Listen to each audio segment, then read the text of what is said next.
এবং আমাদের যে ভূমিতে আল্লাহ আমাদের জন্ম দিয়েছেন, আমরা স্বপ্ন দেখে নিজেকে গড়ার পাশাপাশি এই মাতৃভূমিকেও আমরা এমন বাংলাদেশ হিসেবে গড়ে তুলবো যাতে সারা বিশ্ব থেকে লোকজন এই দেশে দেখতে আসে, চিকিৎসা নেওয়ার জন্য এই দেশে আসে, শিক্ষা নেওয়ার জন্য এই দেশে আসে, ব্যবসা করার জন্য এই দেশে আসে এবং সেটেল করার জন্য এই দেশকেই তারা বেছে নেবে।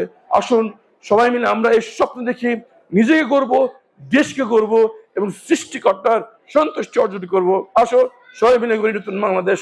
তোমাদেরকে নিয়ে আমাদের স্বপ্ন, বাংলাদেশকে তোমরা এমন জায়গায় নিয়ে যাবে, বাংলাদেশকে তোমরা সমৃদ্ধশালী করে তুলবে, বাংলাদেশকে তোমরা ঐক্যবদ্ধ করে তুলবে এবং আমি যে বাংলাদেশ পেয়ে বড় হয়েছি আমার সন্তানদের জন্য তার চেয়ে সুন্দর বাংলাদেশ তোমরা গড়ে তুলবে ইনশাআল্লাহ।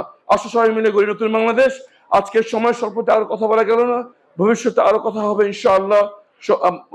আমার প্রিয় ফুলকুড়ি বাচ্চারা এবং যারা প্যারেন্টস যারা আছেন সবাইকে এই ফুলকুড়িকে আরো বেশি এগিয়ে নেওয়ার জন্য যা যা সহযোগিতা আমরা আমাদের জায়গা থেকে করবো ইনশাআল্লাহ। সবাই মিলে করবো নতুন বাংলাদেশ। আসসালামু আলাইকুম ওয়া রাহমাতুল্লাহি ওয়া বারাকাতুহু।